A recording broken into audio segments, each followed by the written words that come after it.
kick it off with a story that'll make everyone smile. Well, everyone except the coronavirus. This lady has seen a lot in her life. She survived the Spanish flu early in the last century, and now, at 101, she has just beaten COVID-19. Call her Super Granny. Angelina Friedman proudly shares, "I am 101 years old and I beat COVID-19. The Westchester, New York woman not only beat the coronavirus at her nursing home, but also lived through the 1918 Spanish flu.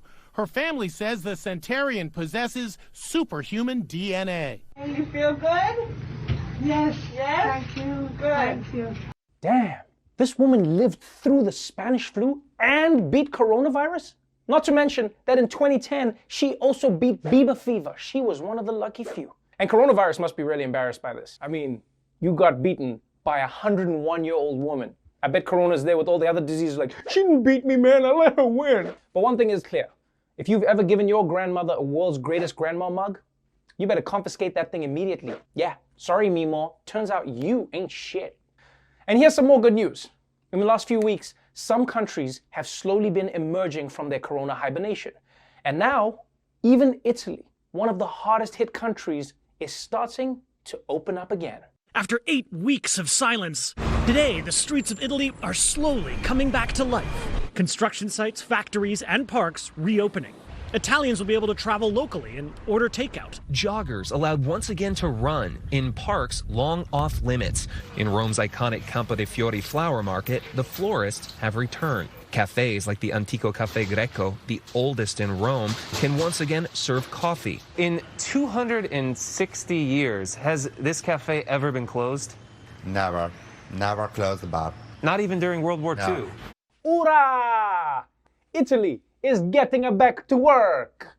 That is such great news, man, because there's a lot of work to be done in Italy. I mean, Corona really messed up that whole country.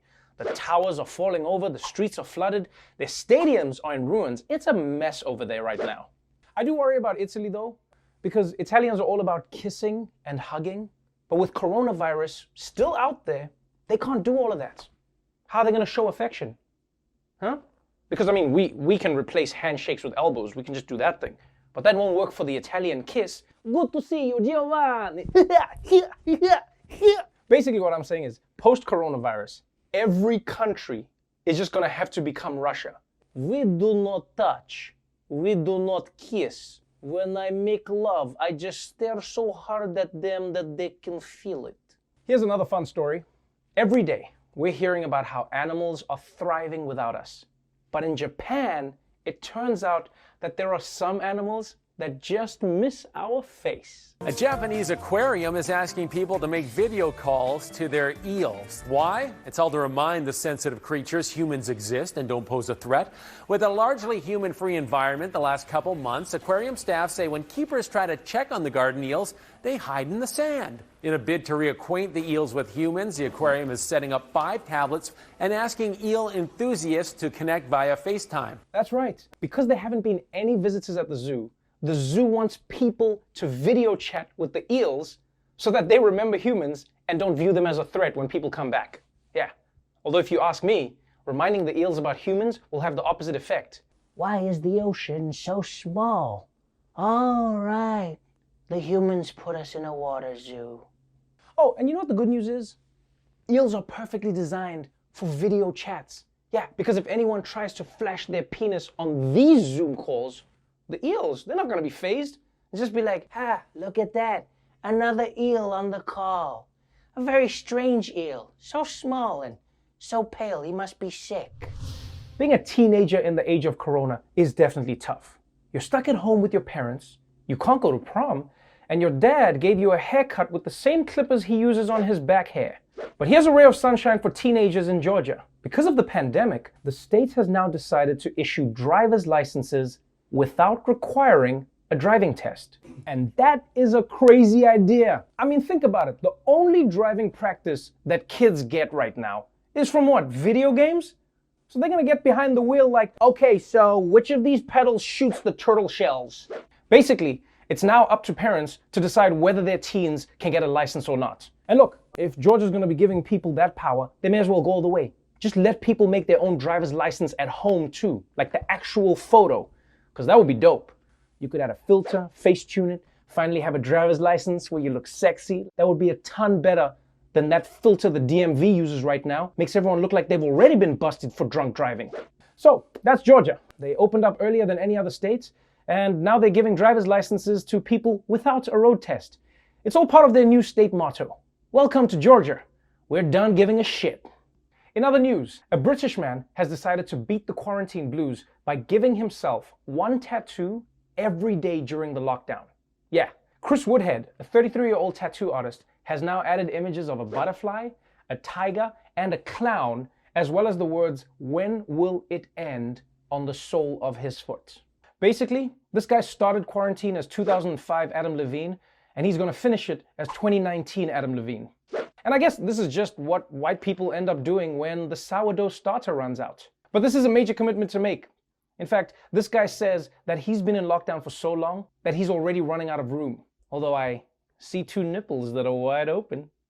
And finally, we've seen many stories of how nature is thriving as humans are forced to stay indoors.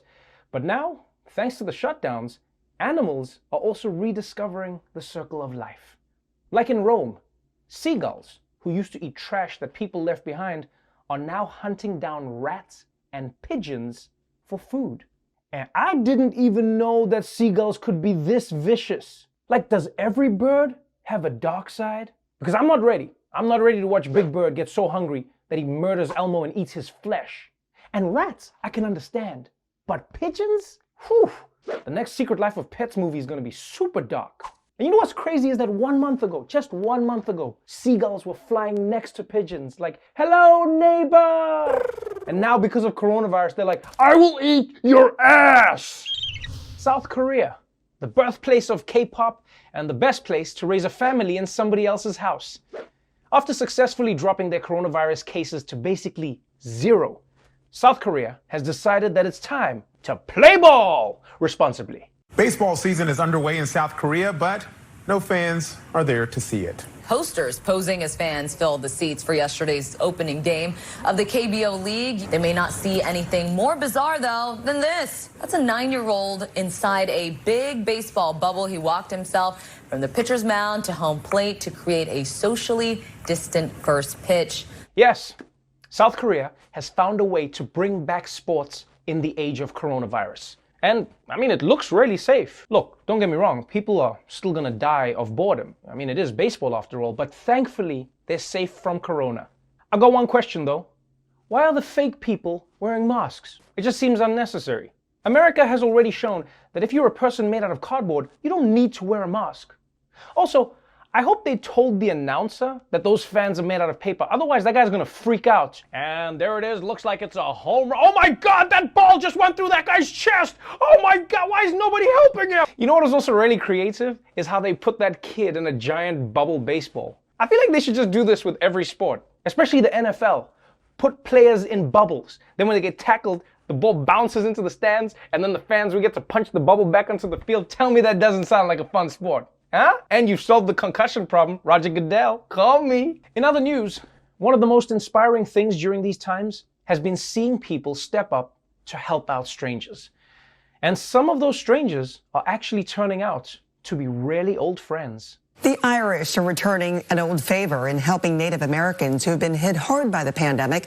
More than 170 years ago, the Choctaw Nation sent $170 to help with Ireland during the potato famine. Now a fundraiser for Navajo and Hopi families has raised over $2 million with many contributions from the Irish. This is so beautiful. More than 170 years ago, the American Indians helped the Irish during the potato famine, and now the Irish are helping the American Indians during coronavirus. Most of my Irish friends can't even remember what happened last night. Oh, I spent 15 days in a British prison for something I didn't remember. And this is really nice. But if I were Native American, I'd be a little suspicious of any European trying to give me a gift. I'd be like, yeah, thanks for the money. Why don't you go ahead and lick it first? All right, any smallpox? Okay, we good. And finally, some news from Portland, Oregon, the place you'd love to visit if only your oxen would stop dying. Every year, the city celebrates World Naked Bike Ride Day, with 10,000 people taking over the streets naked on bicycles. And even though large gatherings aren't possible during the pandemic, Portland has announced that instead of canceling the event, they're encouraging everyone to simply go out and ride naked on their own, keeping appropriate distance from other riders and pedestrians. And I guess this is the one time that people might not care if someone's riding around naked. What are you doing, man? Cover your face, you creep! Put a mask on! And I get that the city of Portland is telling people to ride bikes naked alone, but is that gonna work? Because if there's 10,000 naked bike riders, that's an event. But if there's one naked dude on a 10-speed, you just nasty. Amsterdam, capital of the Netherlands, and if hotboxing was a city. Like many places around the world, they're slowly starting to reopen as the pandemic subsides. And one Dutch restaurant is giving us a glimpse of what our post-corona world might look like. A Dutch restaurant is testing out a unique concept that follows social distancing guidelines. It is a small glass pod designed to fit up to 3 diners. The food is passed through the door from a safe distance, and only groups that live in the same house are permitted to share the space. The vegan eatery in Amsterdam has built 5 glass pods. The concept is proving to be quite popular. The pods are booked through next month. Yes, this Dutch restaurant has started serving people their food inside a tiny greenhouse. And this is a great idea, but at the same time, it gets rid of one of the best parts of eating at a restaurant: eavesdropping on the other table. I mean, that's the only reason I go to restaurants. Otherwise, I'd eat at home. I want to know why people are getting divorced, don't you? And is it just me, or does eating like this basically turn us into hamsters? I mean, like, soon we'll be drinking from those upside-down water dispensers. Excuse me for a moment, I'm just gonna sip some wine. But it's not just the Netherlands coming up with novel ways to deal with the novel virus. In Oregon, a strip club has figured out a way to entertain customers from the safety of their cars. That's a strip club in Oregon. They were forced to improvise during this era of social distancing. The Lucky Devil Lounge is offering a drive-through strip show for carry-out orders and food deliveries by dancers in what the owner has dubbed food to go-go. We hand them the food. Usually I'll just place it on the ground if I can do that kind of smoothly. Try to ask them how they're doing and make sure that they're doing well, and kind of give them a social interaction so that they're getting their food, but they're also getting, you know, that camaraderie or whatever from a person. Oh, hell yeah. A drive-through strip club. Now I've truly seen it all. This is what coronavirus has basically done to society. People are going to strip clubs for the food. You know what I hope? I hope they have the DJ still working as part of that strip club. Coming to the stage right now, she's hot and juicy, rotisserie chicken. You know, when you think about it, the whole world is basically living with strip club rules right now. Yeah, no touching, and you should probably wash your hands every 10 seconds. And finally, some news about the search for a coronavirus cure that's very exciting and also totes adorable. A llama by the name of Winter could actually be key to finding a cure to the coronavirus. U.S. and Belgian scientists say they have actually identified a tiny particle in the llama that appears to block the virus, and they aim to roll out human trials later this year. Okay, I'm sorry guys. This is just amazing. Llamas might have the antibodies we need to defeat COVID-19. And I think I need someone to explain to me how science actually works.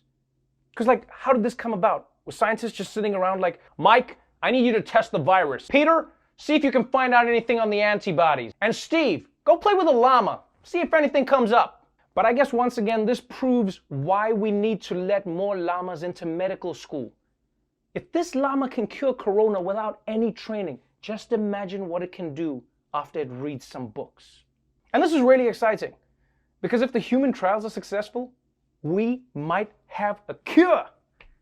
And even if they're not successful, we might have our first human llama superhero. I will say though, this news is probably going to raise the bar for a lot of pets. Because people right now are looking at their cats at home like, this llama is out there curing diseases. And what have you done lately, Mr. Whiskers? Now look, this research is still preliminary, and we don't know if it'll work. But apparently, some big pharma companies aren't waiting to find out. The coronavirus pandemic has touched us all. But now, there's hope. With Lamanol, the first prescription llama. Here's how it works. We send you a llama, and you, lick it? Or maybe just hang around with it? We don't think you have to eat it, but, we're not sure. We kind of just rush this to market. Side effects may include llama spit, llamas eating your lawn, llama diarrhea, getting llama wool everywhere, and becoming a Tiger King, but for llamas. Llamanol. Tell us if it works. Count me in.